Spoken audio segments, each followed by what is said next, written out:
aan salaamayaa salaadiinta madax dhaqameedka saxaafadda guddida komishanka iyo dhammaan cidda ka soo qayb gashay kul maanta maxaa doorashadan amba maxaa hadal jeedintan lagu dooranayo aqalka sare intaa ka bacdi magacaygu waxa weeyaan maxamed maxamuud cabdi injineer maxamed maxamuud cabdi oo ku magac dheer kare waxaan ku dhashay magaalada Hargeysa oo aan ku qaatay dugsigaygii hoose dhexe iyo saraba waxaan jaamacad u tagay Ethiopia oo aan ka soo qaatay civil engineering ka bacdi waxaan ku soo noqday dalka hooyo oo aan ka shaqaynayay muddo 20 sanadood 20 ka sanadood ee aan ka shaqaynayay waxa aan runtii ka shaqeeyay waxa weeyaan arrimaha bulshada oo aan ka soo qabtay waxyaalo kala duwan waxa aan la soo shaqeeyay hay'ado tiro badan oo international iyo UN ba ah kuwaas oo ka shaqeeya horumarinta iyo baahiyaha arrimaha bulshada waxa ugu horeeya waxa weeyaan aan ka soo shaqeeyay waxay ahaayeen gobolada Somaliland oo dhan tuulo aanan tagin oo aan ka shaqeynin ma jirto waxa aan garanayaa bulshadu baahiyaha haya ee ay qabaan ee wax laga qabanayo duufaantii ku dhufatay ku dhufatay galbeedka Somaliland oo ahayd runtii mid aad looga naxo waxaan ka shaqeynayay WFP iyo meel kale aad ayaan wax uga qabanay marka taa laga kaalayo waxaan iyaduna aad uga shaqeeyay waxa weeyaan dhismaha iyo wadooyinka taas oo aan runtii wax badan aan ka qabtay anigu waxaan aad uga soo shaqeeyay maaha Somaliland oo kaliya laakiin Soomaaliya 2016 ayaan nimid oo aan runtii UNDP u shaqeynayay oo aan ka soo qabtay ilaa Puntland Jubaland Hirshabeelle koonfur galbeed intaba aan ka soo qabtay shaqooyin runtii aad u qiimo badan oo bulshada runtii ay u baahnaayeen mudanayaal salaadiinta qiimaha leh ee maanta iyo xubnaha iyaguna codeynaya ee ku daba qoran runtii waxaan aad iyo aad idinka codsanayaa inaad codkayga siisaan waxyaalo fara badan baa laga dhawaajiyay oo ay ugu horeyso in aan salaadiinta runtii aan la siinin xaqii ay mudnaayeen waxa ay mudnaayeen inaan la siinin oo aan xukuumadda ka helin inaanay ka helin in ay helaan meel ay garanaysaa kharashaadka ha ahaato ama dhaqaalaha ha ahaato ama dayeer ha ahaato midna laguma samaynin runtii salaadiinta iyagana mid baan odhan lahaa dowladdana runtii mid baan odhan lahaa salaadiintu horta waa salaadiin Somaliland waa 23kii suldaan ee loogu talagalay in ay midnimada ka shaqeeyaan oo ay matalaan waa salaadiintii runtii matalaysay beelaha Somaliland oo beel kastaaba ay ku leedahay xubno muhiima runtii salaadiintu haddii ay cadaalad ka shaqeyn waayaan ay ka shaqeeyaan iyaguna cadaalad bay helayaan salaadiintu marka cadaalad ay ka shaqeeyaan cadaalad bay helayaan 4 sanadood runtii waa timaadaan waa joogtaan qofka marka doorataan halka ka baxay idinku dambeysay albaabkii soo xidhaan sababtuna waxa weeye waa kaarka la kala xoqanayo kaarkaas la kala xoqdaa marka la kala xoqdo isaguna albaabka soo xidhaa waayo qofka kursiga waa laga iibiyay kharash baa kaga baxay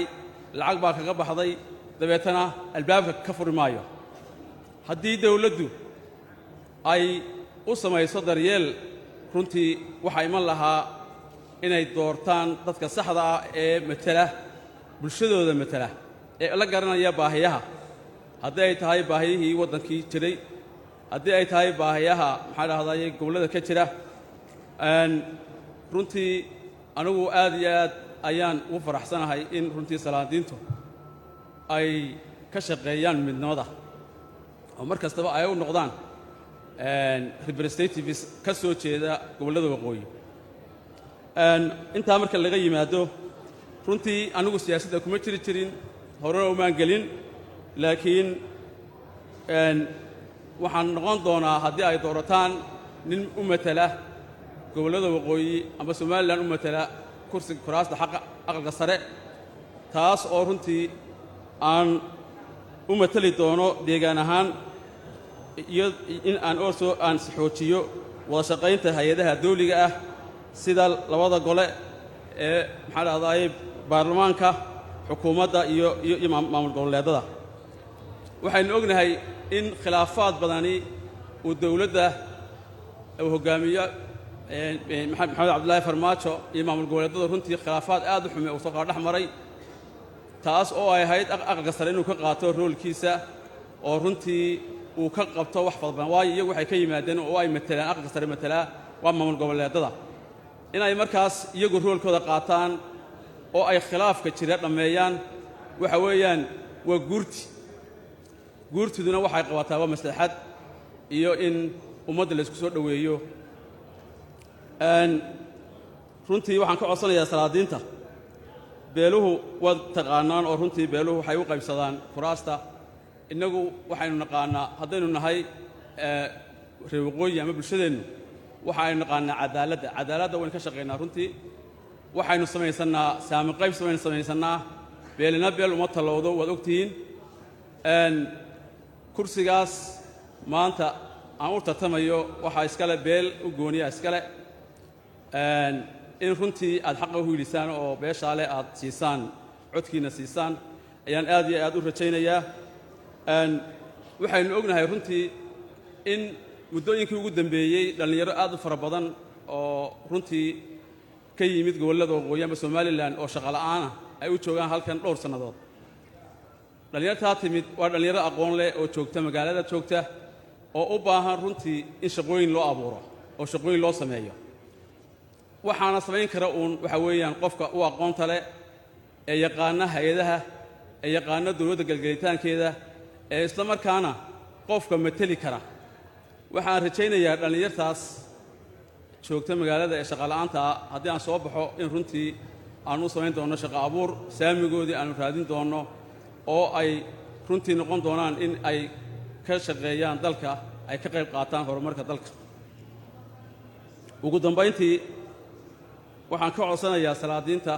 sharafta leh iyo xubnaha la socdaba in ay codkooda i siiyaan iyagoo aan u eegaynin amba aan eegaynin kaarxoqoshada aan eegaynin amba wax kaleba eegaynin inay eegaan danta dalka iyo dadka ay eegaan oo runtii codkooda qofkaas right personka ah ee saxda ah ee maxaa dhahdaay iyaga representative u noqon kara ee maxaa dhahdaay la geli kara meel walba la geli kara ee isku xidhi kara maxaa dhahdaayey isku xidhi kara maxaa dhahdaay bulshada isku xidhi kara Somaliland iyo halkan isku xidhi kara waayo waxa jira waxyaalo badan oo facility ah oo runtii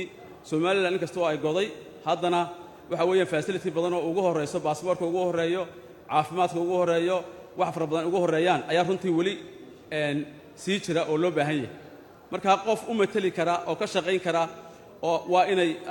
salaadiintu runtii ay u doortaan oo ay codkooda siiyaan ayaan insha Allah rajaynayaa xagga midnimada kulley Somaliland waxay goday 1991kii ilaa inta ay goday Somaliland waxa weeyaan waa qaran horta gooni u taagan oo maxaa dhahdaay aan kala burburin oo gobol u kala bixin laakiin koonfurtii maanta waxay noqotay oo aad ogtihiin 5 amba 6 maamul goboleedyada faraha badan leh iyo runtii waqooyiga oo gooni u taagan waxaad moodaa midnimadii inay sii kala fogaanayso oo taas sii kala fogaynayso waxa ay ahayd in marka hore koonfuriga waqooyi loo wada hadlo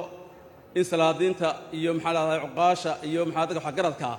ay hawsha ay galaan inta weli ay dhexdhexaadinteeda ku jiraan inta weli dad externally amba dheeraad ay ku jiraan maxaa dhahdaay dhexdhexaadintan waxaan aaminsanahay inaanay hagaagaynin marka aad iyo aad baad mahadsantihiin waxaan mar labaad iyo mar saddexaad baad ka codsanayaa inaad codkiina iigu hiilisaan maalinta beritoola ah insha Allah guul baan idin rajaynayaa. Assalaamu calaykum waraxmatullaahi wabarakaatuh.